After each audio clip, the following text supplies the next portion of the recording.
Good evening, happy Monday. It is yet another week beginning of where we come to you with vapey things. Hello Marco, how are you? I'm okay, Matt. How are you? I'm fine. I am fine. You sang before the start of the show. I'm in a kind of take it easy mood tonight. What sort of mood are you in? Well, I'm in a kind of mood tonight. Yeah, Oh, I've had a bit of a lurgy head all day.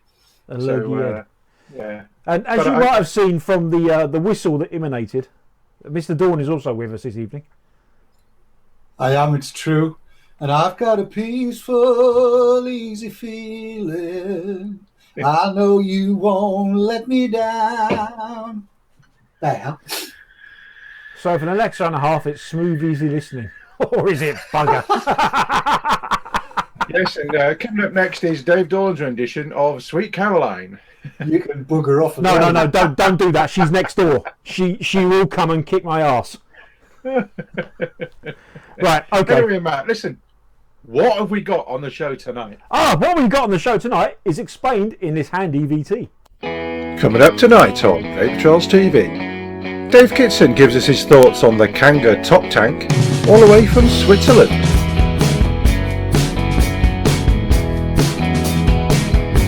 Marco looks at the Coilmaster 521 tab coil machine.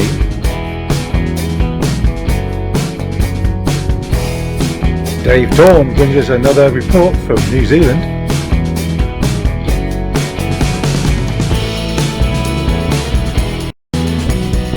Dimitris looks at the Vape Berry.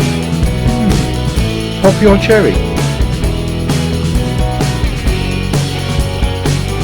And Matt goes retro and looks at re-wicking the Vivi Nova.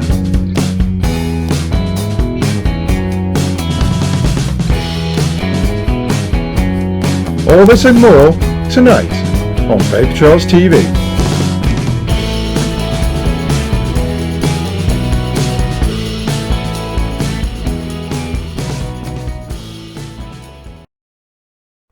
So there we go. That's tonight's entertainment for you. Where we got some new and some old and stuff.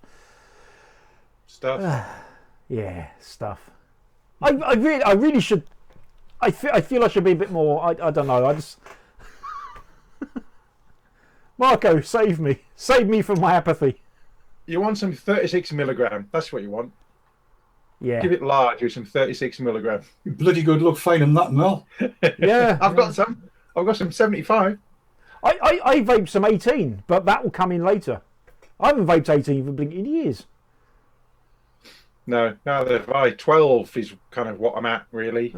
Apart from this Muffin Man, what Dave Dorn got me into. So I bought some of that. But even that came in at 3 milligram. And then I've made a little batch up with a little bit extra nicotine because I can. Why did you get the 3? Because that's all they sold at this particular site I bought it from. Ah, I see. I understand now. Yeah. I just added some nicotine to it. Nicotine and alcohol. Yeah, made it about 10, something like that. All right. No, I shouldn't do American accents tonight. Not when we've been. No. No, don't do it. No, don't do it. Don't do it. No. I could get proposed to be a Supreme Court judge. We can't be having that. Don't trump it up, whatever you do. Don't even say the word Trump. Not the way my ass is. No, I was about to say he was blowing his own trumpet enough last Thursday.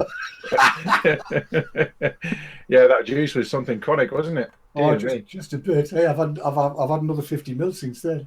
I got to ask Marco. I know you were. I'd like to say in Dave Dorn's parts, but in that area. Did you actually sample this juice? No. You didn't? What I did get when I was at Dave Dorn's house last week is I got some MILF's milk. Sorry? Yes. MILF's milk. Milk. Which I will be looking at this week when I'm in Scotland. So I shall be doing a little bit of ET. You dirty brother. Maybe in the car, maybe in the hotel, of me sampling Dave Dorn's MILF's milk. It smells, and I will say this on the VT because I haven't done it yet, but I will say it. It smells like the medicine you used to get when you was a kid when you used to go with your mum to the pharmacist, and they'll have a clear bottle with some powder in, and they mixed it with some distilled water and shook it up, and it smelled like strawberry milkshake. It smells like that. God only knows what it's going to vape like. Dave Dorn didn't like it, which is why he threw it in my direction. So we shall see what it's like later on. Well, next week. Tastes like strawberry milkshake. That's why I don't like it. So I shall give it a try. I'll put it in a new tank. I've got a couple of new tanks, so I'll put it in a new one, and see how we get on. Yes. I shall look forward to seeing your MILF's milk review. Anyway, yeah, that's enough yakking. Shall we play some VT? This is Mr. Kitson is not with us tonight. I don't know where he is. He's run off somewhere. He's scuttled under something. He's got the lurgy. Oh, that's right. Yeah. Yeah, he's got the lurgy. And he combats that by playing Quake, I believe. His nose runneth over. Ah, right. Well, he's done some VT, and cover your ears, folks, as yodeling.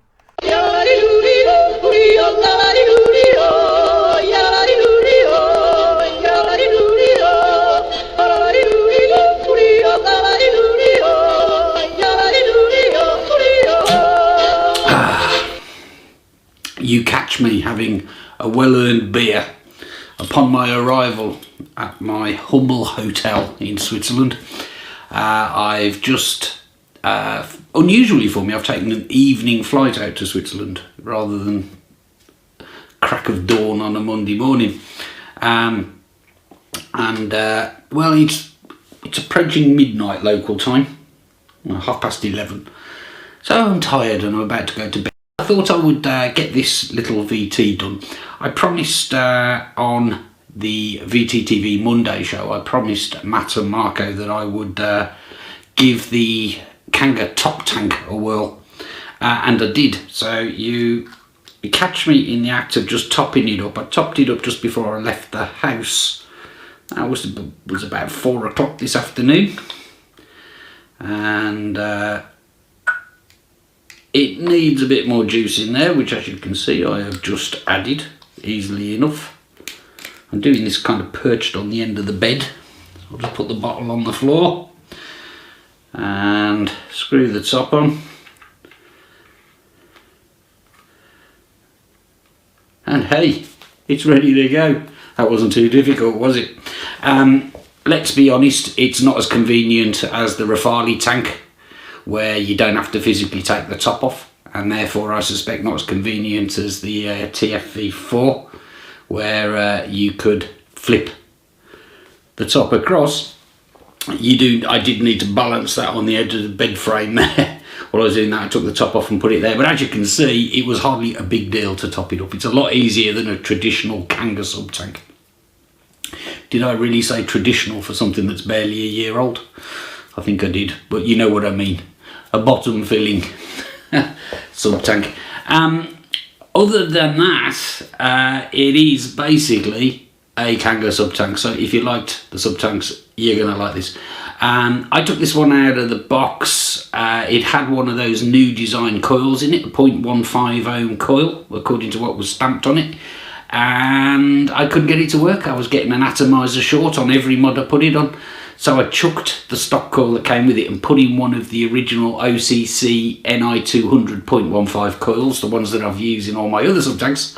I have no idea if you'll be able to tell. I'm on a tiny little camera with terrible lighting, but it's square, not cylindrical, that coil in there.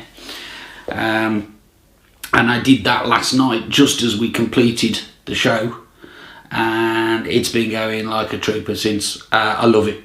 And as you can see, I got a white one to coordinate because I'm a big girl.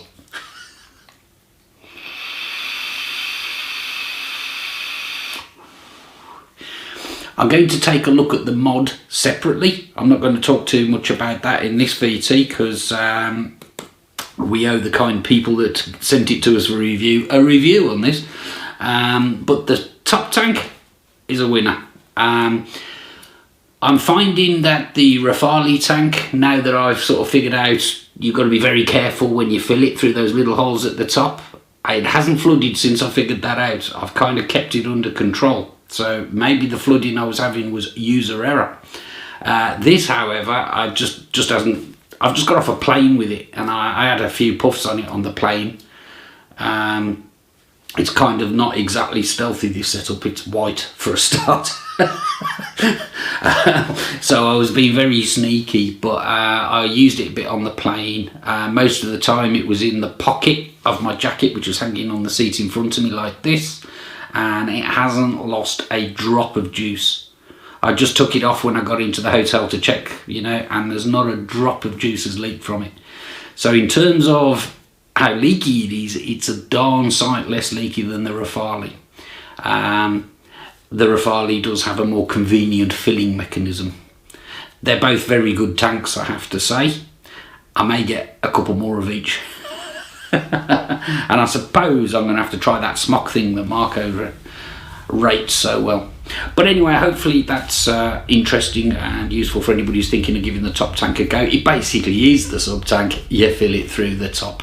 It hasn't lost any of its appeal when you use it. The coils are proven now, the OCC coils. Make sure you get like genuine ones, but if you do, you're going to you know, they just perform well. They work with all the temperature control mods that I've got without any faffing around like we had to do with the Rafali stainless steel coil. These NI 200 0.15 ohm coils, they're consistent and good. Yeah, so hope that was useful, and I'll see you soon.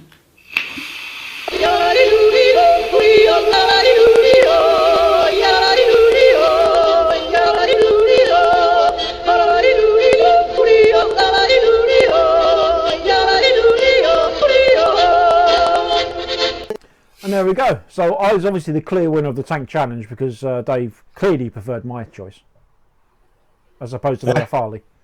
What? Yeah, he did. What? Should have got a TFV4. Well, he didn't even entertain the idea of a TFV4, did he? Well, he did at the end of that VT. He does say he's going to pick up a TFV4. What I suggested. Yeah, but that was only lip service. Only lip service. 3 of them now.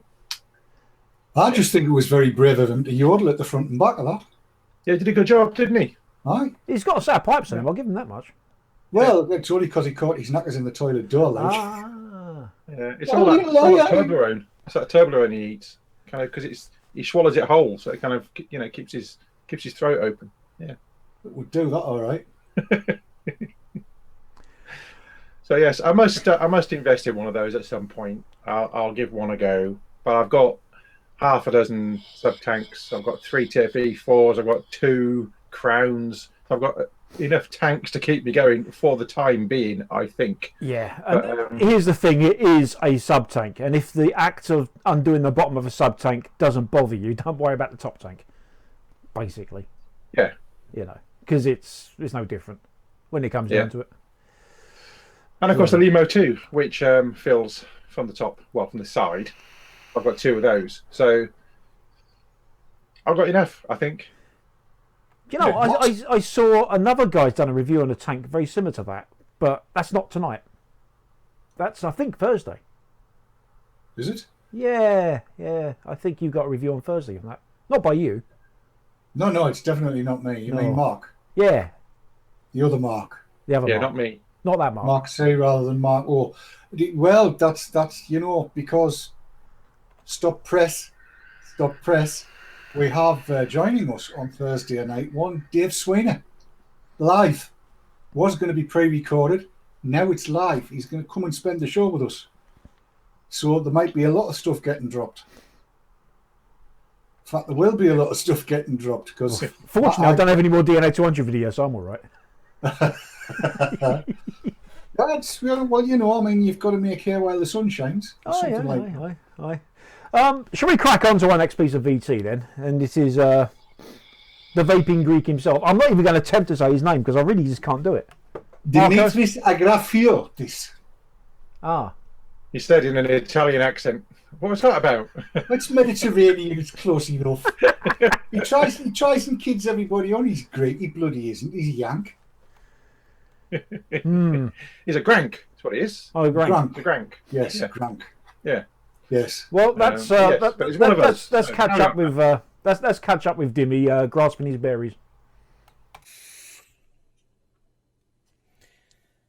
Hello, my fellow vapors. Welcome to another video. Vaping Greek here.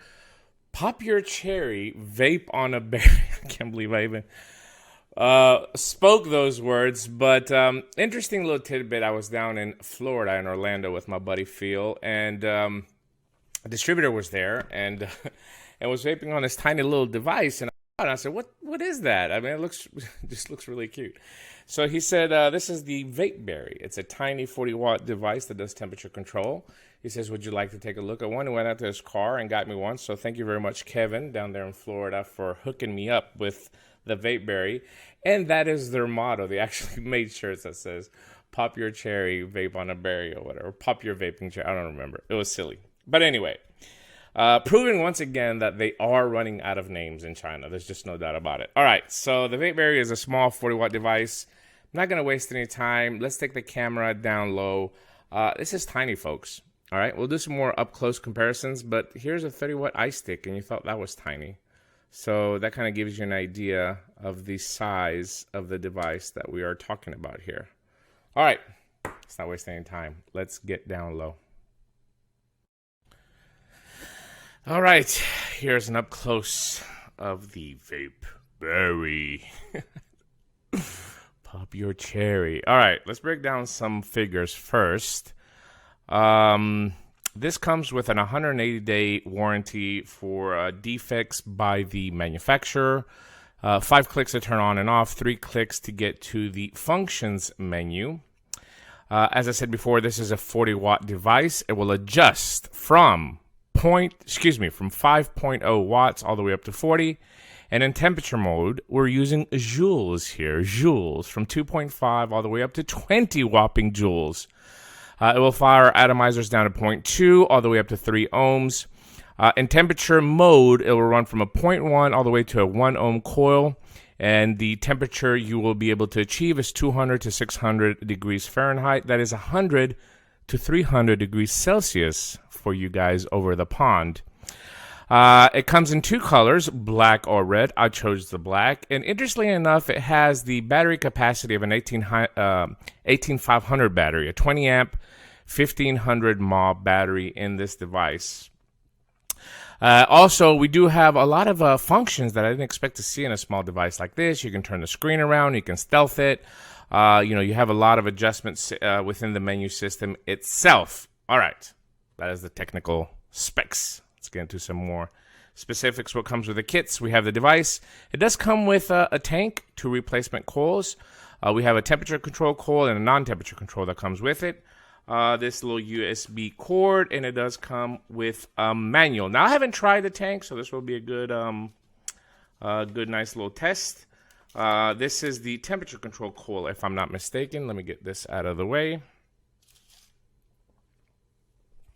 So nothing fancy here with just a little basic tank. It kind of looks like the Joytech coils. That's what the style looks like. Small portholes for the liquid. So I'm assuming this is for a starter kit. Not to be feeding any high VG liquid. It's a good looking tank. I mean, it matches really nice up with the device, and it's small and it's tiny. And, we're going for the stealth year. Somebody said that 2016 will be the stealth year. Bullshit. All I see is clouds. Clouds, bro.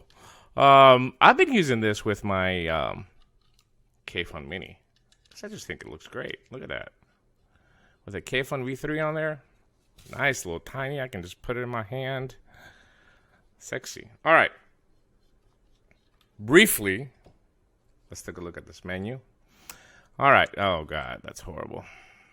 2, 3, 4, 5. Turns off the device. Says system off. Can you even see that? I don't even think you can see that. Focus, Danielson, focus.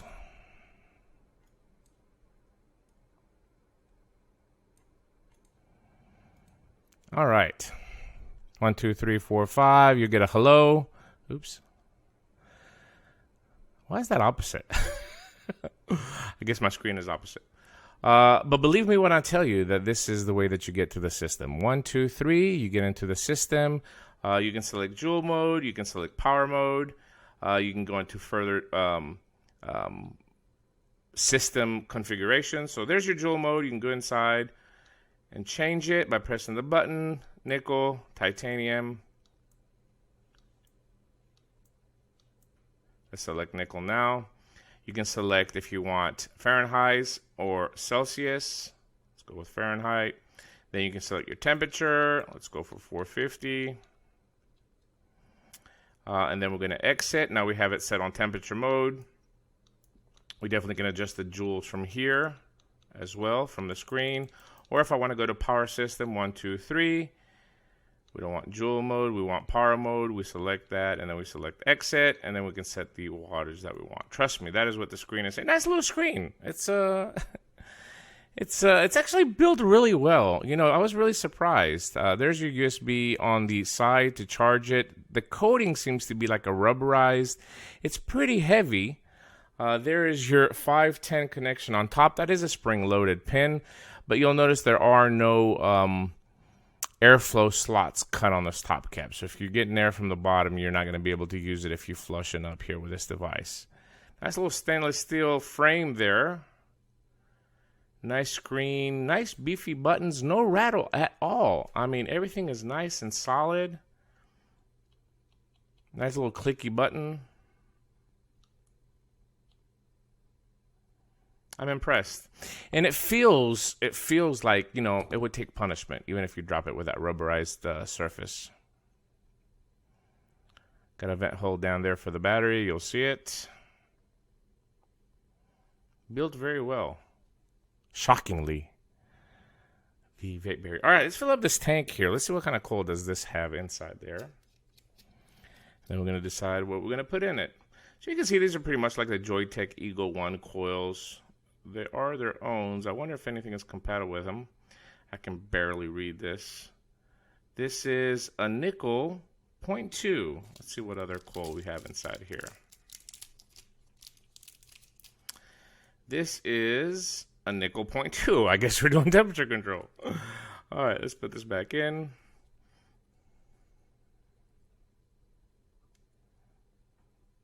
All right, that coil is nice and tight. Let's prime this wick just a little bit. I'm going to use some of my DIY menthol here. Eucalyptus. This thing is strong. You know me, I like my muff-to-lung menthols. All right, we got that primed. Let's fill up the tank, because this fills from the bottom.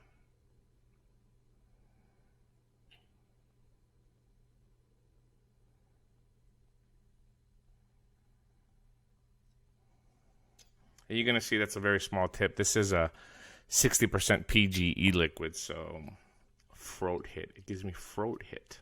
It's like my cigarette all day, you know. I enjoy the thump in the back of my throat. All right, and there's your airflow adjustment. Nothing really fancy here with this tank. Just a small, inexpensive, what it looks like tank. But since it's a temperature control coil, we have to go into the settings and set it for joule mode.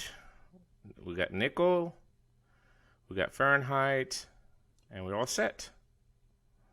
450 degrees Fahrenheit. We do have 0.19 is the resistance. I'm going to lock the resistance in by holding both of the buttons, and that locked it at 0.19, and we're ready to vape. Pretty nifty little thing.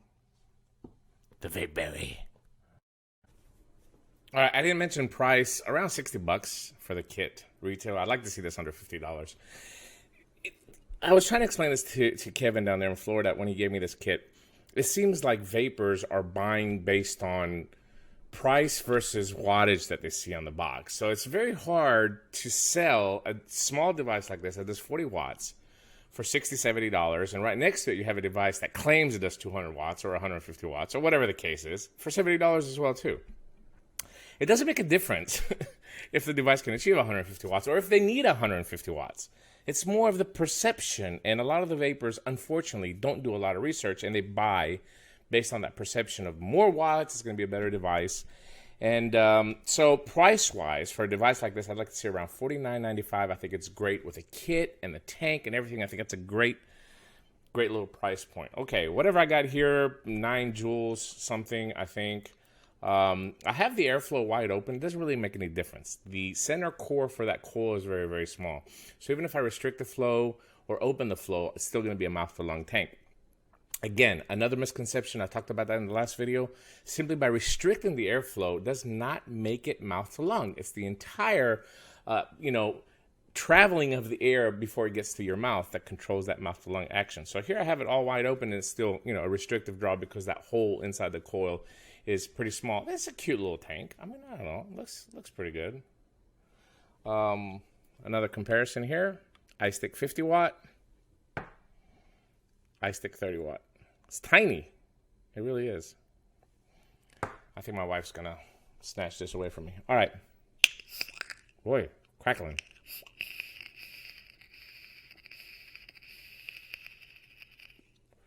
You hear that spurting? It feels like it's trying to maintain that temperature.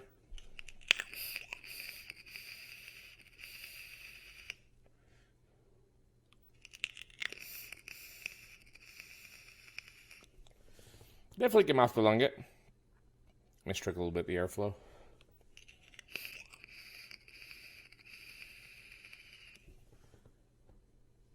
I wish they offered a Kanthal coil for this. I'm just not a believer in temperature control. I'm sorry. But at the levels that I vape, 15, 16 watts with a 1 ohm coil, temperature control is kind of useless. Down to 7 joules.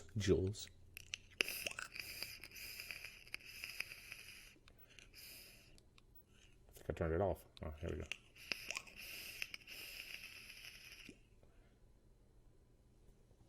Really nice display. I don't know if you can see that. Of course not. Why would you be able to? Why would it conform today that I need it to? There we go. Look how nice that display screen is. Of course, I got it opposite here on the camera. But anyway, nice bright display. It feels like an expensive piece when I hold it in my hand, which is kind of ironic, but that's the truth.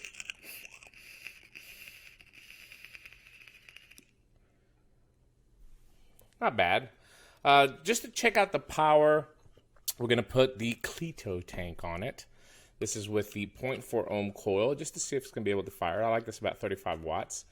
That's not a bad little setup either. A nice little stealthy battery. Probably wouldn't last long at all. Let me get into the wattage mode.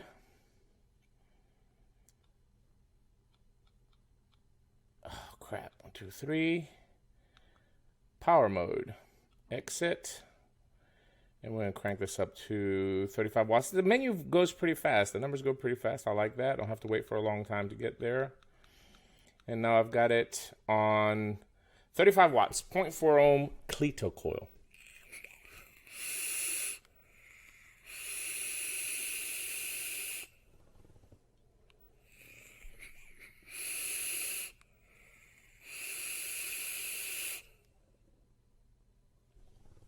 I mean, it definitely packs a punch. Does have that 20 amp battery inside. So it will give me about almost 4 volts here with 40 watts on this 0.4 ohm coil.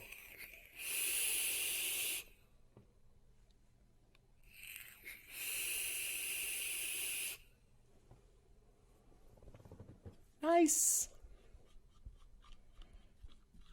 And of course, my trusted little K-Fun Mini V3, which I have to re-wick. Let me cut down to about 17 watts on this one. This is a 0.9, I think.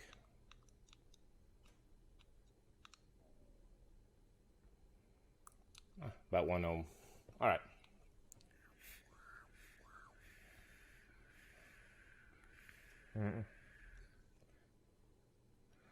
I don't know. Something comforting about the K-Fun V3 for somebody mouth to lungs like me with my all-day vape, my cigarette vape. It's great. It's a great vape.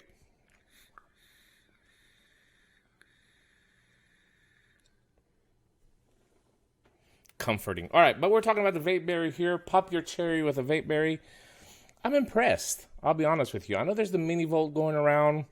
This is another little option, 40 watts temperature control. Comes with a tank, comes with a couple of coils, everything you want. Get that price point down, I'm sure, with a couple of coupon codes or various websites if you shop around. I checked bulkejuice.com. That's just the first website that came up that had it for retail for $60, around $50. I think this is a great little starter kit or a backup kit, or if you're a mouth-to-lung vapor, you want something small, stealthy.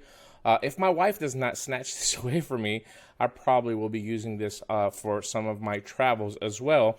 The battery limitations, of course, 18500. You got a 1500 mAh battery. Higher resistance is recommended to get the extended life of the battery as much as you could possibly can. Anyway, that's what I had for the Vape Berry. I do give it a thumbs up. For Vapor Trails TV, this is the Vaping Greek. And there we go. That was Dimitri playing with his berry. And Yeah. very good. Yeah.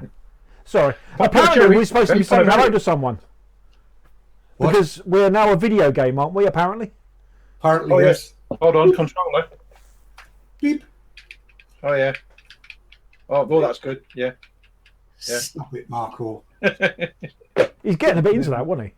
He was playing with his knobs too much. It looks He as though was, he's yeah. practiced. We should let everybody know that tonight, for the first time, Samantha is watching us all on a PS4. That's why we're a video game. Yes. So- Hello, Samantha. So it's Dan Boy's partner, Samantha. There you are. It's not. You see, the thing is, it's not Valentine's Day. So Samantha, dear, you're going to have to hold it all up until the 14th of March, which is a much better celebration. Steak and blowjob day.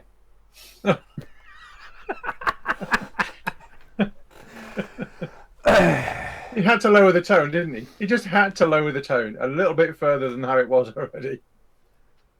No, as if, would I do that? I was going to ask him how his Google searching went, but I'm thinking better of it, to be honest. Who? Nothing. All right. Oh, good God. Hang Yeah. on. I'm just hearing in the ear that Martin McKee's watching the show tonight. He's penning an email. Dear Sally, I've just been watching VTTV and horror of horrors, Your Majesty. Apparently, vapors are vaping calories now. Never mind that. How's that working out for you, Marco? I know you're vaping to lose calories. Well, I'm losing loads of calories at the moment, so vaping doesn't make any difference to me. Thank you very much. You don't lost, mate. You've sent them all up here. That is true. Every time I see Dave D, he's got more of mine, and I've got less of mine. So yeah, I'm sending them on the ether up to the northeast because the northeasterners are like. You didn't bother. Send them to somebody that needs them. I've got enough. Speaking of burning things, I nearly did a seamless link. Go on. Do it again. Speaking of burning things, Marco's got a burning tab. Let's have a look at it. This week I've got for you the Coilmaster 521 tab. And this is a little gizmo that will help you build your coils and test your coils, as well as being able to fire them and also be able to test batteries. Yeah, so we'll crack this open and I will show you what you get. So here we go. This is the little device itself. As you can see there, you've got your build deck. You've got a couple of points here that you can plug things into. All will become clear shortly. You've got a fire button. You have your little display there, and you have your switch. And your switch is basically off, burn, and meter. You can take the bottom off, and in the bottom you can fit an 18650 battery, which will power this. But you can also use the micro USB socket and the associated cable that comes with it, which is a bit small, I have to say. And you can power this without a battery. You can power it from a USB source, should you wish.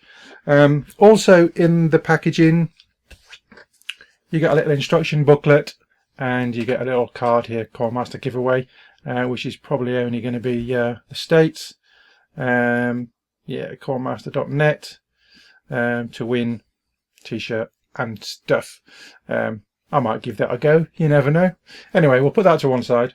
The other thing you get is this, and these have got two little prongs on, and this little device fits into those two little holes like so. When you have this section on top of your device, you can then use that to test batteries, and this is a variable wattage stroke voltage SMOC battery that I've had for some time. I've never actually used it, which is strange, but there you go. So you screw that on, and as long as they're turned on, and don't forget most of these are 5-click on, 5-click off, as long as it's turned on, you move your switch to meter, not to fire, and you will get the red lines there. And then when you depress the button on your device, it will tell you the voltage it is outputting, not the actual capacity of the battery, but the voltage that it is outputting. And that is saying 0.37. 0.37 because I've got that right down at the very bottom.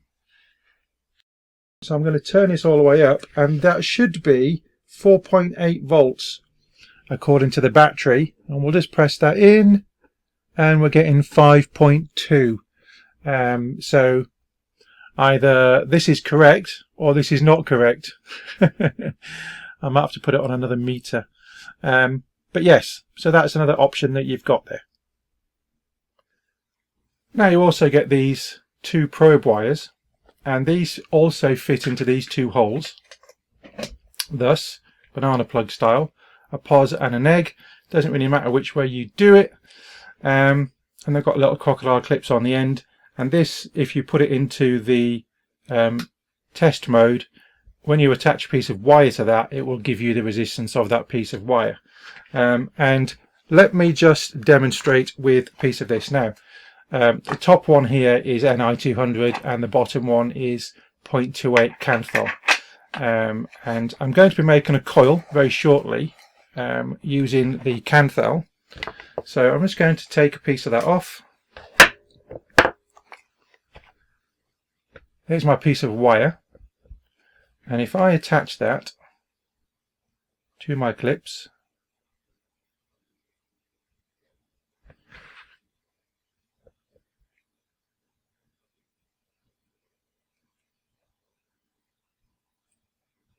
which is easier said than done.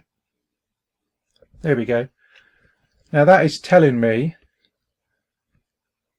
that that has got a resistance of 5.68 ohms for that entire piece of wire. How that's going to help you, I do not know.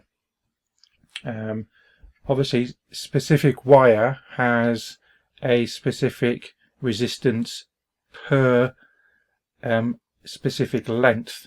So from that you can work out generally if it's got a resistance of 1 ohm for 10 centimeters, then it's going to be 0.1 ohm for 1 centimeter, that kind of thing. But we'll see. If I used that entire piece of wire, would it remain the same resistance? I suspect it would. But we're not going to use that entire piece of wire. We're probably going to be using a third of it to make the coil. Anyway, that's that little side of it, which I'm probably never going to use, I have to say. I don't tend to use Kanthal much myself these days. I use Kanthal for my wife's coils. I have her using mini sub tanks with the RBA decks. It makes it a lot easier for me to make sure that she's always got a coil. She's always got one in reserve, and then when one goes I just change it. But I do them probably once a week. Takes a couple of minutes and job's done, and then she can vape away quite happy. And she's very happy on just using a mini sub tank, having progressed from the CE4s. Yeah. Obviously, you know myself, I use now stainless steel. I also use Ni200, but I've still got miles of nichrome knocking around and quite a lot of Kanthal. So I'll use whatever I've got basically, but I've got enough of all my wires to last me for some time, I have to say. Anyway, there's a stock coil in here. So if I put that on the device and switch to the meter, that gives us the resistance. Now you might find that difficult to see. It says 0.59, but we'll zoom in and we'll see if you can see that. I can't see it on my display while I'm watching this bit of VT as I'm recording it, so whether or not you can see it or not, I do not know. I shall find out when I do the edit. Yes. Anyway, that's telling me it's 0.59 resistance, and this is the stock coil that came in it. Now I'm just going to take this top off, and I will also remove the top section by just undoing the little screw, which then allows you to slide that off. And there we have the stock coil, which you can see. If you flick the switch to the burn, then the little fire light comes on, and then this button becomes useful, and that allows you then to pulse your coils, as you can see there, and then you can tidy those up, squeeze them, get them nice and tight as you see fit. So that's rather handy. If you do have a short, it's not going to blow your mod up, but it also lets you do this, get it all right, and then put it on your mod, because I'm forever taking them off, putting them on, taking them off, putting them on. So I thought, right, I'm going to get one of these. I paid $39.99 for this, and I got it from Grey Haze. Other retailers are of course available, but it was $39.99 including delivery. So there you go, not including a battery, I have to say. Talking about the battery cover at the bottom is a bit loose in my opinion. It just slightly wobbles, but that's no major shakes. It's got 4 little rubber feet on the bottom which keep it nice and steady. It just moves slightly. What I might do is just put something in these holes just to hold it a bit better. I don't know, we'll see. But anyway, that's pretty much where we are at the moment. So what I'm going to do now this coil has cooled down, I'm going to turn it off and I'm going to remove the existing coil. Okay, I've taken the existing coil off. I've just wedged this up slightly so it's a lot better for you to see. And what I'm going to do is I'm just going to make a coil with the Kanthal, and then we'll put that on. So we're back in 2. Okay, here I have, as you see, a little coil that I've made up. It's 6 wraps of 0.28 Kanthal, and this is my standard build for these decks. 6 wraps around a 0.35, around that jig that I showed you when I did the RBA build for the crown. So I'm going to go ahead and put that on, and then we'll come back. So here we are. The coil is on. I've trimmed off the legs, and we'll just meter it now. And it's telling me it's got a resistance of 2.11 ohms. And I can hear you thinking, my goodness, that's quite a high resistance for a sub-ohm coil, 2.11 ohms. Well, obviously it's going to change once we heat it up and squeeze it. It is going to change. The other thing is that yes, it is quite a high resistance coil, and that's because it's not going to be used for sub-ohm vaping. It's going to be used for mouth to lung vaping, but using a sub-tank. Now, my wife doesn't sub-ohm. She's got a few devices now that I've sorted her out with, most of which are variable wattage and also temperature control, but she's not progressed into temperature control yet and not into sub-ohming. She just likes using this as she would have used her CE4s. So this is basically acting like a big CE4 for her, and she's rather enjoying it. I have swapped over the glass actually last night on this tank because she dropped it and cracked it. So I used the spare, and if you've never done that, it's quite easy. You just push one off and push the other one back on. Hence it's still a bit wet because I give it a clean as well. So yes, That's the reason for the high resistance on that particular coil.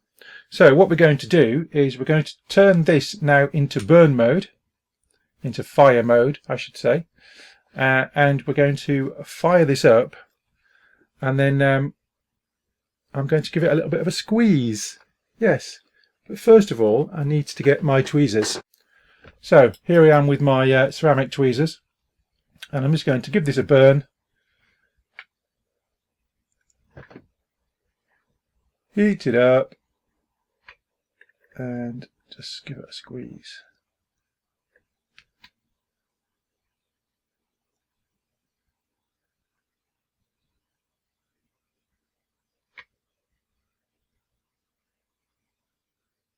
So here we go.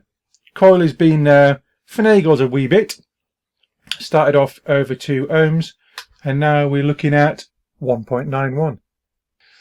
Which is about right for the purposes it's been built for.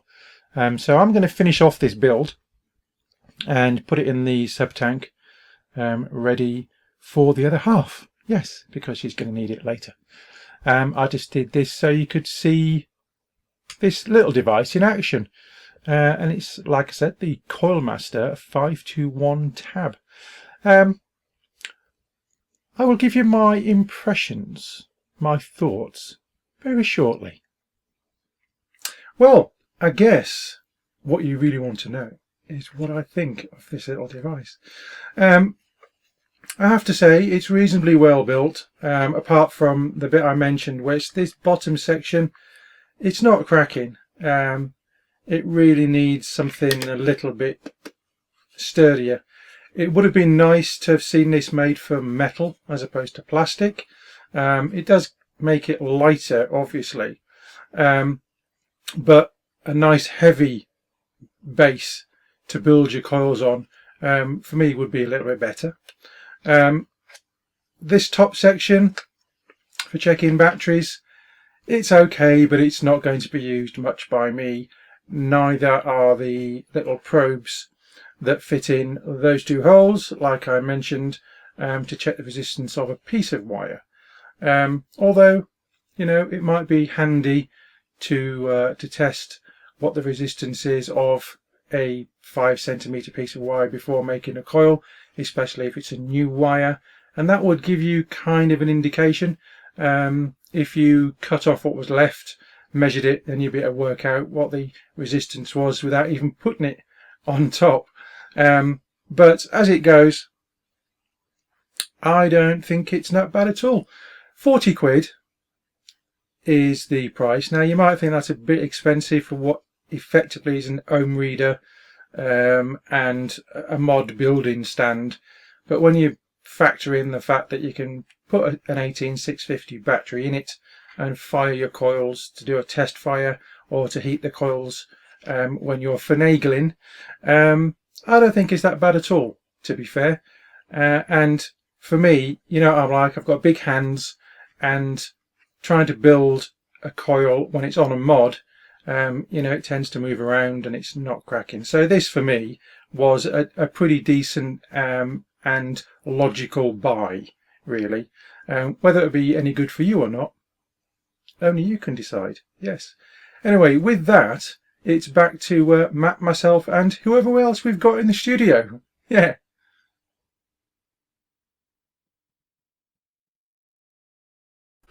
You like that then? Yeah, I thought it was all right. For what it is, for me, you know, I've got big hands, and building coils and doing it on a mod that can fall over is a bit of a pain. And Mr. Dibbers was in the process of building me something similar on Vape Scene last year, but never got around to finishing it. Did you, Mr. Dibley? I know you're in chat. So I thought, it's not a bad price, 40 quid. Got a battery in it. I must just mention, I answered the question in chat, but I'll answer it on here. The leads, the little test leads, have got a resistance of 0.15 if you whack them together. So you need to subtract that off your piece of wire resistance to get the true resistance of the piece of wire that you are measuring. So that's just cleared that one up. I have it here in this little box. Like I said, I'd prefer if it was made from metal, something a little bit heavier. But apart from that, I quite like it. For me building of coils and testing of coils, it's a nice little base for me to use. So yes, not a bad little investment, I don't think. It's not for everybody, of course, but I quite like it. Yeah. Oh, according to Gary, it's still a work in progress. Yes, it's a work in progress. Yeah. Still work in progress, Mr. Dibley. Maybe I'll get one. Yeah, maybe one day. I'll have that one as well. Yeah. Now you've got that one, you don't want another one. Oh yeah. Yeah. Oh yes. This is the man that has 2 Ewell crowns. I've got 2 crowns. Yes. Yes, I like the crown. I have to say, I have it on the RX200. You're not by any chance the 7th cousin of Princess Di, are you? No. That's tiaras. Just wondered. But I do like the crown, and I do like the TFE4, and I do like the old sub tankies. So yes, they are my tanks of choice at the moment. You mean you swing 3 ways? Yes. I always have 3 on my desk every show, just to make sure I've got a difference of flavours. That's 9 less than Lal. I was going to say, only 3. Some of our viewers have got 12, you know. Well, yeah, I've got some space. I've got my keyboards and my mice and things on here as well. So, you know, I limit myself to 3. You've got mice? Per show, yes. Put traps down there, I would. Yeah. How many keyboards have you got? How many keyboards? I've only got 3 keyboards in this office at the moment. Oh, you're letting the side down, Mark. This is, of course, the keyboard on the laptop, which is in front of me, and the keyboard on the laptop over here, which is to the side of me. And then I've got a keyboard there, and I've got 2 keyboards here, and then I've got 3 monitors there. It's all happening. Yeah. See, I subscribe to keyboards. No.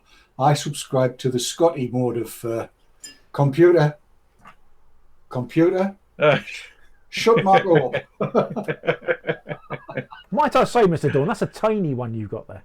Yeah, he's got a very tiny mouse. I've heard that said so many times. He's got a tiny mouse and big hands, as Dave Dorn, but, you know, that's for another day. I'm precisely the wrong way made for porn, let's put it that way. No, Dougal. That mouse is far away. These are very small. I'm just looking at chat here, see if there's anything interesting in there, but it's all scrolled past really quickly. Well, Dan Boy was worried about his sarsaparilla flavouring making his juice cloudy. Oh, yes, cloudy juices. Yes. Now, some juices will appear cloudy. The aphrodisiac from tea juice, if you make that up from the concentrate, that goes a little bit cloudy. And Pernod goes cloudy in water. Just saying, and that's rather nice too. But yeah, some juices will be cloudy. If you've made a juice and you don't think it should be cloudy, do what we used to do with a beer in the old days. Let it settle. Make sure you've given it a good amalgamation, a good shake up. And if it's still cloudy the next day, then either it's supposed to be cloudy or it's rank. So you can always try vaping some. If you find your tank is indeed rank, have a chat with our very own Sav. She knows all about rank tanks. Oh, she does. That she definitely does. She knows all about rank tanks. She's the queen of the rank tank. Is Sav. Yes. Yes. Yes. Right. Shall we crack on now? I believe Mr. Dorn is going to share some New Zealand footage with us. Oh yes. Okay. Yeah, apparently you are. So I'm going to press this button and it's going to be shared. I'm pressing it now. Yeah.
Yeah. What's been happening in the UK has come from a girl called Louise Ross.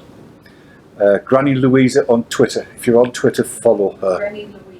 Granny Louisa. I follow Louise Ross. She heads up the stop smoking services in Leicester, and they went e-cig friendly. What she did was she got a local vendor to come along and help to explain what the various different devices were. And what she did was quite clever. You can't prescribe e-cigs in the UK because they're not a medicine.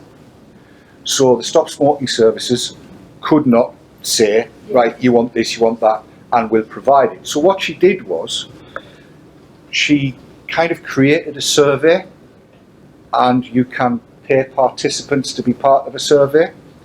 So she said, right, if you want to go down the e-cig route, we can do that. Sign up to this survey. You've got to come back every 3 or 4 weeks and tick some boxes, yes, no, 1 to 5, whatever it happens to be.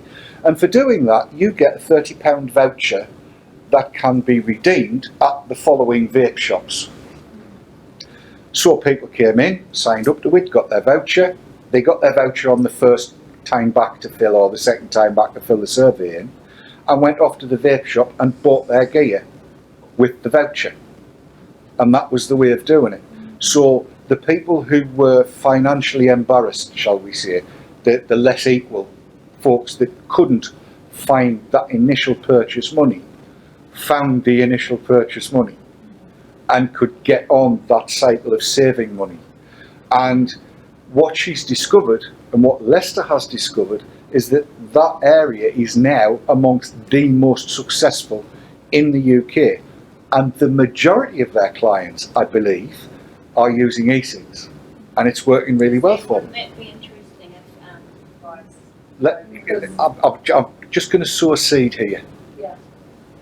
But 2 people I'm pointing at now need to talk. I'm more than willing to look at working a program that will help get people. I'm willing to bet that throughout New Zealand there are little pockets of vapers all over the place that have the experience that would be only too happy to go in and help your groups, no matter where they are, throughout the whole of NZ. Get in and give the advice, and they'll do it free of charge, won't they? You'll find that you can be walking past an absolute stranger, and they'll be, if they're a vapor and you're a vapor, they'll be more than happy to offer some advice. I get people driving down the road, because I've obviously got my signage on my car, connecting with me because they know that I'm a vapor. You know, they're holding up their gear, and you never see a smoker doing. Yeah, and complete strangers. Yes. I'll be puffing on the street somewhere. Well, it sounds pretty bad, but I'll be, because we go outside to have a puff. We don't generally vape inside, so I'll be outside, having a puff, and somebody else will come out, and there's an instant connection. They'll start talking, and you start swapping ideas and advice, and it's a. Where are you based? Auckland, just north of Auckland, everywhere. Because there's a very select group of people in the UK that have made a great effort to talk to folks that could help. Hayden's one of them. You know how hard it was to bring Linda Bold and various others on board, because at first they were very, very strongly in the this is medicines camp. This has got to be controlled. Tobacco control has got to control how e-cigs are used. That's actually why it all went to hell in a handcart in Europe, because there was this feeling that it's got to be done with our say-so. So we've spent a lot of time one-on-one talking with people that have got influence. We've used vapor trails, we've used all kinds of media people to constantly seed stuff. We've brought on board members of the House of Lords, members of the House of Parliament, one-on-one, sitting talking to them for hours on end, taking them places, showing them how these things work, showing them the study, the work, the kind of work that Hayden's done, that Peter Hayek's done. These are all people that have got a level of regard and respect and we've had to build it from very, very small seeds and bring more voices and more voices and more voices. So Jerry Stimson came on board, harm reduction guy from the very start. And now we've got the Global Forum on Nicotine, which last year in Warsaw was massive in terms of the attendees and the people that were speaking. When you're talking about Derek Yak standing on stage and basically saying, look, these are the best things since sliced bread. Doesn't matter who produces them, you just want everybody to be using them. And that's the guy who was the father of the FCTC. There's Jack Henningfield, Yeah. Carl Fagerstrom, Yeah. you know, leaders. So they are promoting the use of this based on the experience and the breakthroughs that they have witnessed and done the research about. Yes, pretty much. So what can we do here? That's the You've got to do exactly the same sort of thing. You've got to be talking to the people who have influence. Worldwide, I think there are people who are, they can see the writings on the wall. They can see that it's not going to be too long if e-cigs are given their head. It's just not going to be very long before the proportion of people worldwide who still smoke is going to be extremely low. That society in general will be smoke free. It won't be vape free, but it will be smoke free. And in the UK, the government take is in the order of 10.8 to 11 billion in tobacco taxes. If there's nobody smoking anymore, that's a fair amount of money to lose. So then they'll start taxing Sugary drinks. e-cigarettes. Nah, they're more likely to go sugary drinks. Sugary They will drinks. tax e-cigarettes But- as soon as they are, as soon as they get it. Well, it's already happened in Italy. In Italy, there's 58 and 85%. It's happening It's only to, in the US and certain states. in some of the states, they've gone 95%. 95%. But that must be to stop it. They must be trying to stop vaping. No, it's because they are losing money hand over fist. The master settlement agreement in the States, the state of California particularly, and this is going to sound so conspiracy theorist, but it's actually right. California decided that it was a good idea to try and get all of the money that they were going to be due to from the master settlement agreement in one big lump. So they sold bonds based on how much they thought they were going to get out of the master settlement agreement, which is the equivalent of the tax on cigarettes. Of course, e-cigs came along and they saw the graph going like that, down over the amount of money that was going to come through. They are now in a position where they cannot repay the bonds. And it's down to e-cigs that they cannot repay the bonds because they've got such vast numbers of people using e-cigs. They're not getting the master settlement agreement money in. So all of the twaddle that you hear coming out of California, because in the state of California, did you know this cup is known to contain carcinogens? They're known to the state of California to cause birth defects and all kinds of other things. In that cup, they've got the notice on the front of hotels and everything. They are completely bonkers over there. But they've also discovered that they ain't going to get the money. They can't reap as far as those bonds are concerned. They do not want e-cigs out there. They want people to smoke so that the master settlement agreement... And there we go. That was more footage from Dave Dorn's trip to New Zealand. Expect to see more in the future. We don't normally do this, but there's a little bit of chat going on now. For the benefit of you guys watching on demand, we do have a live chat, which you can join if you want to watch the show live and join in with the banter. And there's a bit of chatter going on about pure nicotine and bulk buying bottles. Yeah. Basically, no one said you can't bulk buy 10ml bottles. And I'd like to know where people got this idea that pure nic's going to kill you. Dave, have you got anything to say about this? Well, right, yes. First of all, look, and I know we're not at final draft yet, but as close as damn it, and there are a few of us that keep in touch with what's going on, and we get it kind of from the horse's mouth. 10 mils, 20 milligram, That's the bottom line. There's no limit on the number of bottles that you can buy at any given point in time. You can buy 1, you can buy 5, you can buy 55, you can buy 555. It makes no difference. As long as it's in 10ml bottles, come the fateful day, 20th of May 2017, that is, you can buy as many or as few as you like. Isn't a problem. And somebody did say, since 1 drop of nicotine on your skin can kill you. Again, that's not true. If you listen to Bernd Meyer and also to Dr. Farsalinos, they'll both tell you and both confirm that a single drop of pure nicotine on the skin takes ages to absorb. If you don't know it's there, then yes, you're probably going to feel sick. But if you're aware that you've dropped it off, you have plenty of time to go and wash it off. As long as you can see it, it ain't going to kill you, because pure nicotine is pure nicotine. And if it was going to be absorbed, it would be all absorbed. You wouldn't be able to see it. So as long as you can see it, you can wash it off. It isn't a problem. In actual fact, diluted nicotine is more dangerous than pure nicotine. You would still be able to see the diluent on your skin, but the nicotine may have been absorbed.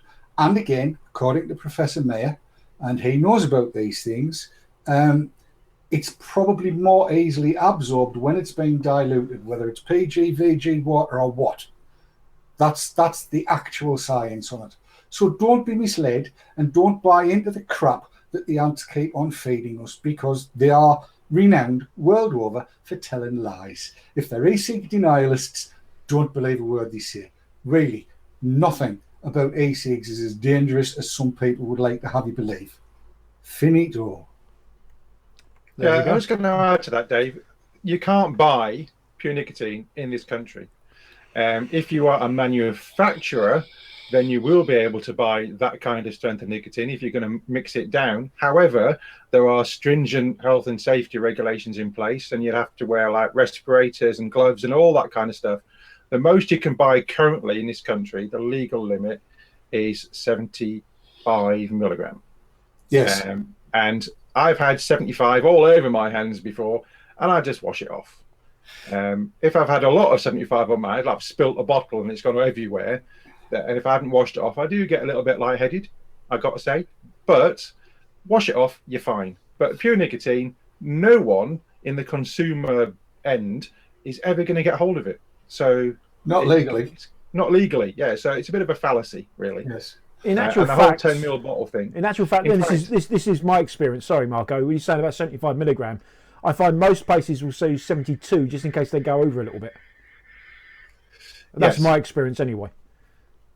Yeah, I haven't come across any places in the UK that sell 75. They normally sell 72. I've sourced mine in the past, and just going back to a lot of comments in chat earlier, someone was saying that their nicotine was a little bit dark. It will go dark because as soon as you open the bottle, it starts to oxidize. And when it starts oxidizing, it becomes darker in color. The older it becomes, the darker it will become, and it will lose some of its strength. So, you're going to go down, if you had 72, you're going to go down to, 70, 69, something like that.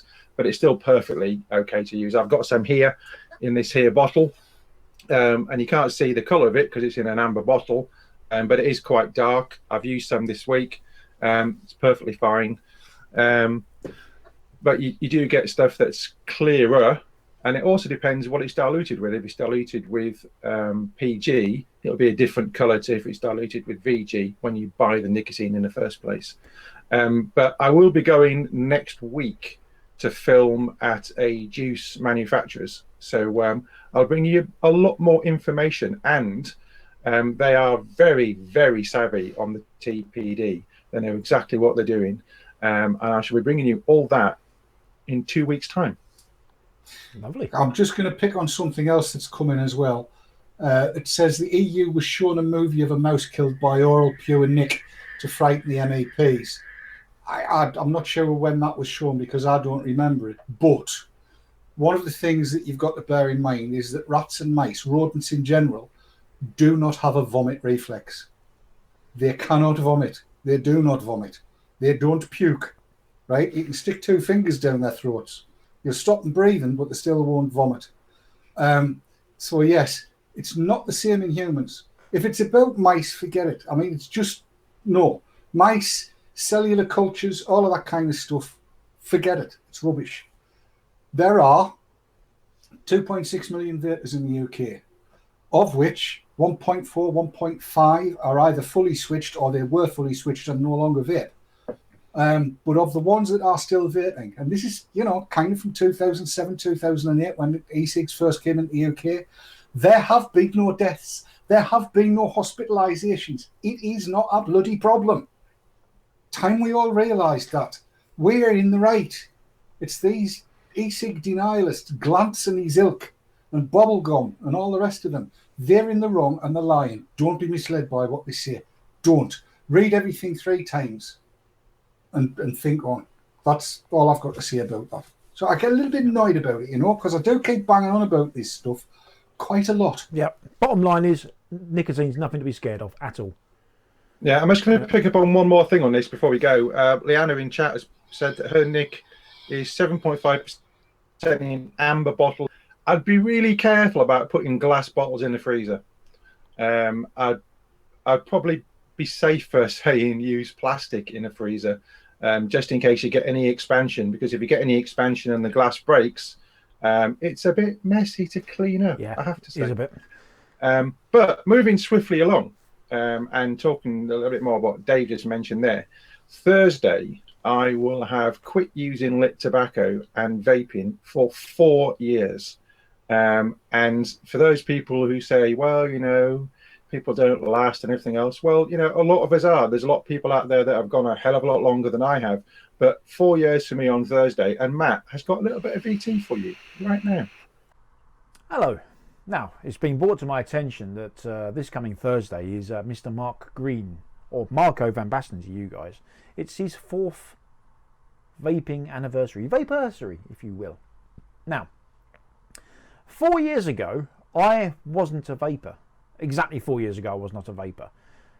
This is my 4th year of being a vapor, and I will become 4 at some point this year.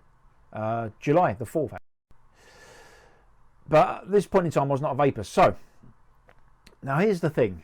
I thought I'd pay tribute to Mark, because not only is he my esteemed colleague on this very channel, a good friend to boot, but he's kind of responsible for getting me into rebuilding. Now, it was Marco's... Oh, he had his own YouTube channel at this point. He wasn't on Vapor Charles TV. He had his own channel. And it's probably still out there. I haven't looked. But he did a tutorial on rebuilding a Vivi Nova. Now, I was quite into Vivi Novas at the time, so I thought, what better way to pay tribute to Mark than to actually rebuild a Vivi Nova I got sitting back here, but with a modern twist. So let's go down there and watch me bugger this up royally, and I'll see you in a minute.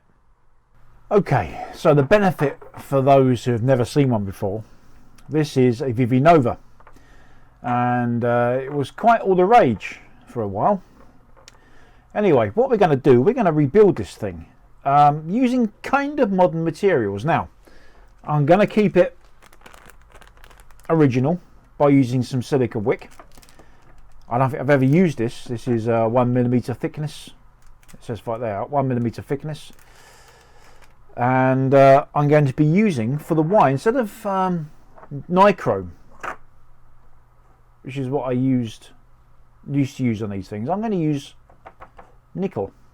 So let's have a quick look at this. So what we have here, we have the drip tip or mouthpiece, whatever you want to call it. It's a honking great thing. I mean, the size of it these days, compared to stuff these days. But there we are. So what you would do, you would take this part out. By the way, these are top fill. You fill it. You'll take the top off and fill it. So there's our base. And here is our top. You could get different coloured tanks. I've got a few somewhere. The missus was very fond of these for a while, so I got coordinated tanks. These, I'll tell you what, I'll talk about this in a while, but there we go.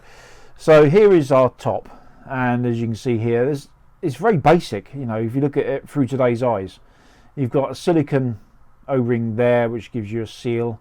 You've got some knurling there to get a grip on. But here's where everything happens. Now, the astute of you might have noticed the lack of airflow, and you're thinking, where does that come from? Well, I'll tell you. You see that tiny little hole there on the 510? That is your airflow. No, there's two of them. There's two of those. They are at most 1 millimetre in diameter. I think probably less than that. Very, very tiny. So you mountain lungers out there, rejoice. Now, here is one of the heads. And that's simply screwed in there. Okay, so let's put that to one side. This is what we're going to be focusing on. Here is one of the heads. Now this is a 2.4 ohm head. Look at that, you just don't get 2.4 ohms anymore, do you? You've got this silicon grommet on top here, which we're going to take out, and it's got this little metal flange in there. There we go. And then we've got these silica wicks. Now this is testing my memory a bit because it's been a while, but what you do is you pop the base out. Now a lot of coils today are very similar in how you rebuild them. So you've got this little pin here, which we'll take and put to one side, and then we've got this silicon grommet, like so. We'll take that. That's to isolate the live and the neutral. And there is our coil. It's got this sleeve, which I never bothered with keeping hold of. This is a stock head, by the way, and as an aside, this whole thing was sitting filled with juice and in my drawer. Must have been for at least 2.5, maybe 3 years. Not a single drop has leaked out of it. So that's something. So I don't know if I can actually get to the actual coil to show you. There we are. There is the coil. Look at that. Tiny, tiny, tiny thing. It really is. Now,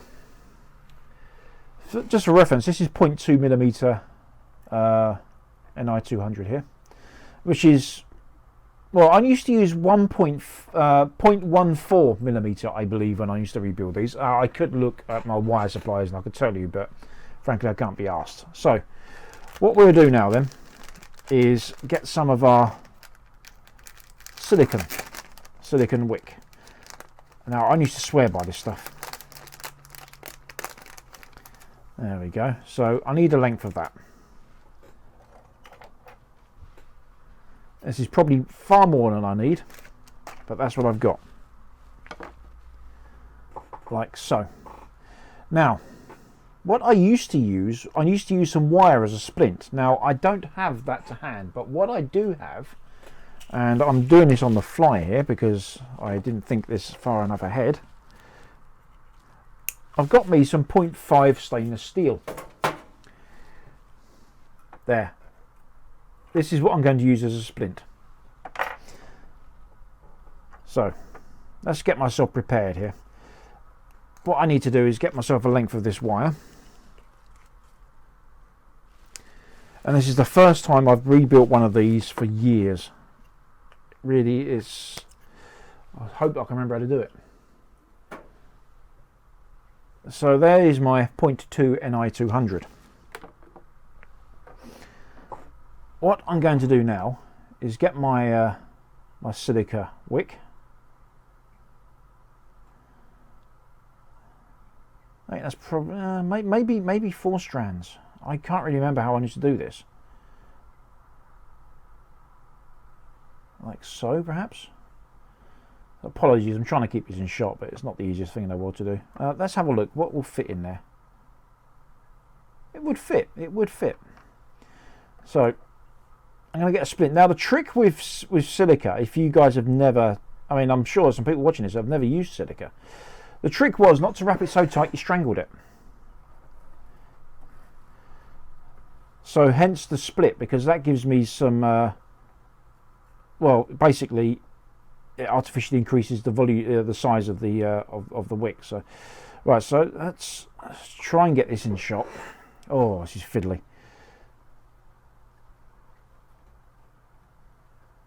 One, 2, 3, 4.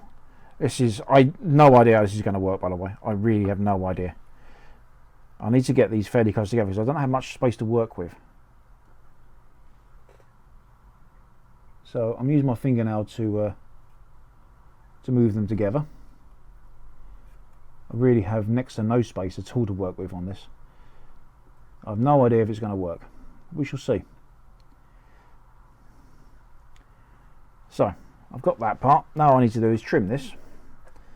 And I apologise at any point this goes out of shot, because I can't really keep an eye on what I'm doing. This is so fiddly to work with.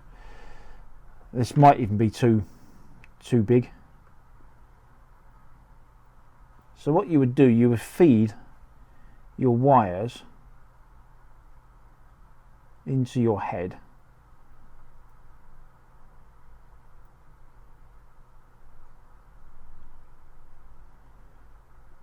Oh, this is more fiddly than I remember. It really is. I used to do these all the time.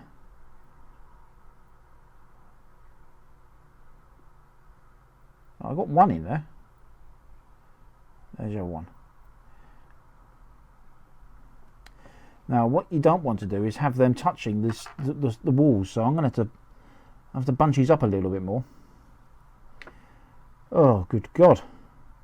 How did I used to have the patience for this? I'm going to make one of these legs shorter than the other, because that will make life a little bit easier for me. There we are. Right.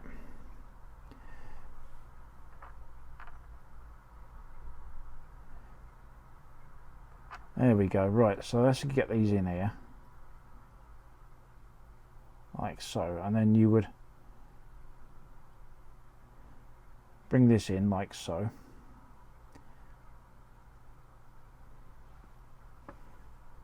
Can we see there?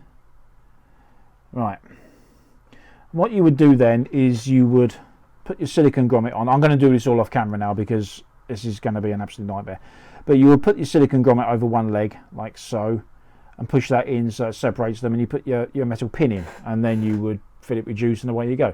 So what we're going to do now, I'm going to cheat a little bit, and I'm going to finish this off camera, because you don't want to sit and watch me fiddling around with all this, and we'll go back and we'll talk about it. So here we go then. As promised, here is the finished article. Now it's sitting on top. It's sitting on top of a DNA 200. You fool, you cry, you fool. However, there's method in my madness, because like I said at the top of this, we began to sort of rebuild it in a modern way. Now, I've currently got this, and by the way, the coil came out at 0.14 ohms. I've got it set to 410 degrees Fahrenheit, and it is set at a mighty 6 watts. Envious, aren't you? The power I can handle. Now, Juice, I hear you cry. What are you going to use in this contraption?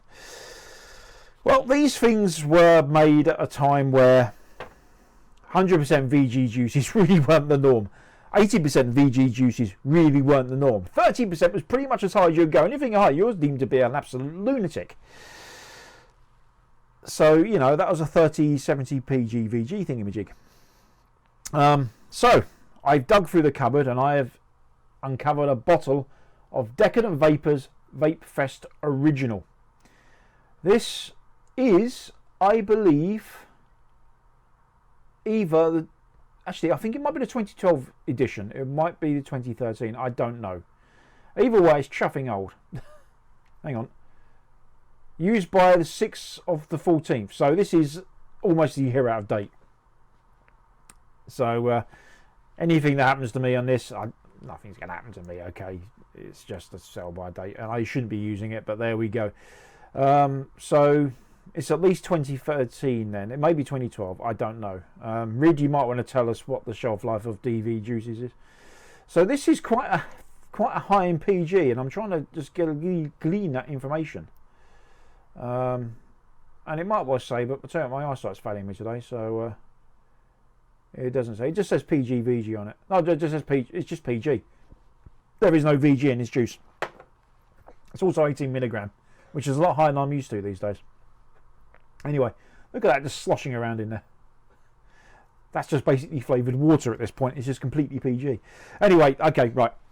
Let's vape it. Let's vape it.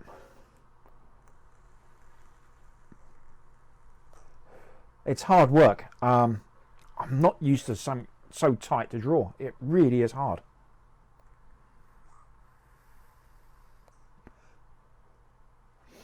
And I've got to be honest, the first time you just saw me out of puff on it, I was trying to direct lung because I'm so used to doing that, but it's impossible. So we got to do it the old-fashioned way.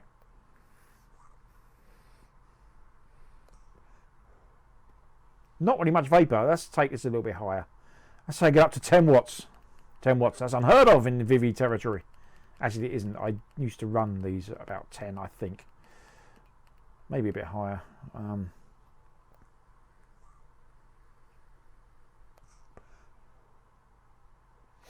Yeah, not much vapor production, but then also, let's keep in mind this is 100% PG.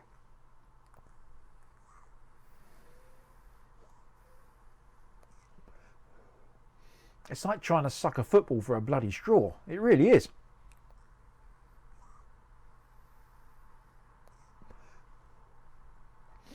Getting plenty of throw here though, to be fair. Okay, let's take it up to 15 watts.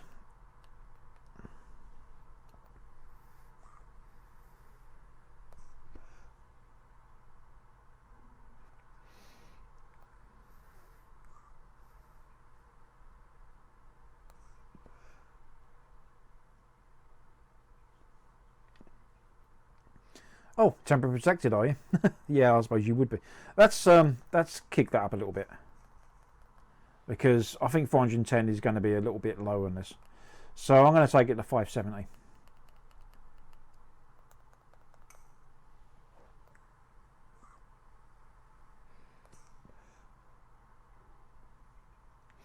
It's more pleasurable.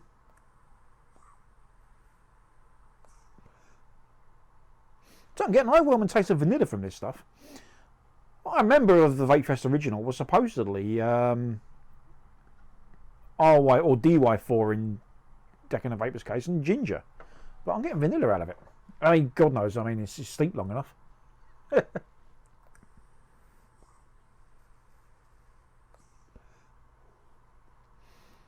Temperature protected again. I don't think I'm going to escape that. I'm going to take it up to 20 watts. I mean, this is far too high for it. I'm not even going to be stupid and try 200 on this.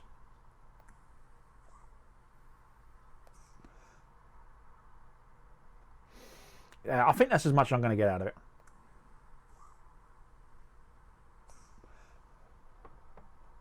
So there we go. Yeah, I'm kind of glad we've moved on as much as we have, and so for some of you guys watching this, this is going to be a little bit of a history lesson. Some of you it's going to be a blast from the past, and I bet some of you in chat are going, oh, I got some Vivi Nova somewhere. Don't bother with them. I think you can probably still buy these, to be honest, but the problems I have with these things, I mean, the wicking wasn't great. I mean, as you saw, the wicking goes down into the tank. You know, there's none of this. I think they did release a bottom coil version of this. I never had one. And they did actually come out of an 8ml one, which was about EA tall. It was stupid. It was funny, but stupid. I think this held. It's got markings on it. I don't know if I can make it out.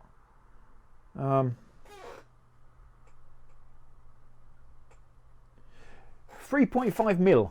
This holds. So even this isn't TPD compliant, is it?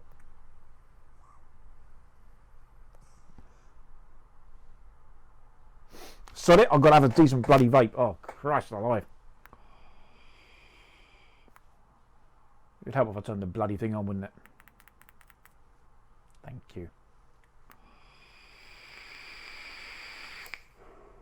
Oh, the bliss. The bliss. Now, these things at the time cost a tenner. I used to buy them from the sadly now defunct Vape Escape. That was my first ever vaping shop online I went and bought from. There's more history. And this is not about me, this is about Marco. And Marco, it was because of you that I got into rebuilding, and probably what led me on to doing YouTube videos myself and ultimately winding up here. So, Marco, happy 4th anniversary, matey. And long may it continue. There we go then. That's Marco achieving what I couldn't with a Vivi. Oh, they were a lovely piece of kit. They were. They were shite. At the time, I really, really liked them. I had a fair number of them. I had ones in the metal tubes and God knows what else. I had loads of them. Yeah. I did a hybrid silica and stainless steel for that as well. And, you know, we can look back at it now and think, God, they were crap. But you know, we've moved on, and you saw last week Matt faffing with the new tank on the build. So you know, there's still going to be elements of faffing that we have to do. But only you. only you. No, only you. Buy the bloody coils ready made, man. Money bags. It's got now a day. Here's the thing: the coils that came with the Vivi were notoriously crap. You had to rebuild them. You had to, because they were just awful. And well, they only lasted 5 minutes, didn't they? They were absolute shit. They weren't good. That's one of these, right? The old Crown or a Rafale coil. I'm getting best part of 9-10 weeks out of a coil. No drop off in anything. Stainless steel. Yeah, they are exceptionally good, but you know, 4 years ago they weren't. So your best thing was to rebuild them. But these days, you know, the coils are getting better. You're not getting a few days or a week out of one. You're getting 5, 6, 7 weeks, like you said with the Crown one, and the sub-tank OCC coils you can get a decent length out of as well as some other coils. I still like the faff. I still like building my coils. It's because you're a Yorkshireman. He likes the pain. I'm tight. No, I just enjoy it. You know, I mean, I don't make exceptionally complicated Clapton coils or all that kind of stuff. But I like to, you know, sit and I'll coil up 4 sub tanks or whatever, and then I've got them all ready. So yeah. I tell you what, Mark, I don't make unnecessary Clapton coils either. You can buy the stuff pre-made. Yes, yeah. I mean, you can buy them pre-made now. So yeah.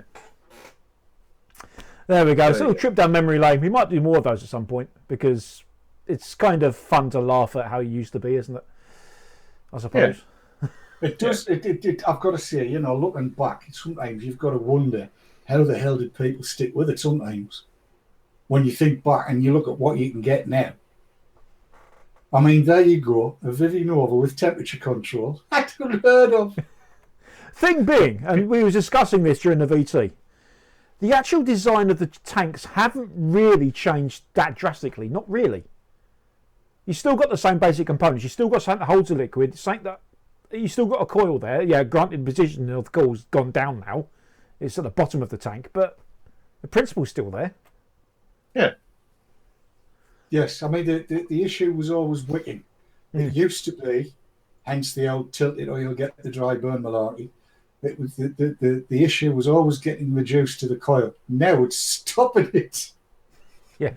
And Mark Shaw just typed in the chat next week how to refill a cigar-like. Don't. I used to do that. Want it? I'll do it. Go on, Mark. Go on. I've got one somewhere. Can you remember the Vapors flick? Oh yes. Try to get the juice out of the wad and down onto the bridge so that it would get to the coil. Yeah. And realising that you had to flick a whole 0.3 mil cartridge down onto the coil before you even started, and then put another one in after you'd flicked it all out.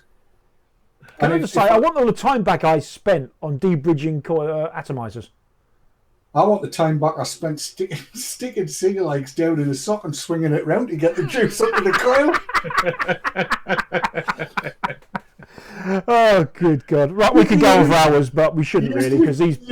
Used to go wandering about the place with one of our lass's pop socks in my pocket. You'd get so far down a cigar light, then get this thing out and you're whipping it around like that, and folks looking at you go, what the hell are you doing now? Well, I need to get the juice onto the coil. What? Pardon? What's my e-cig? What's one of them? I was just like...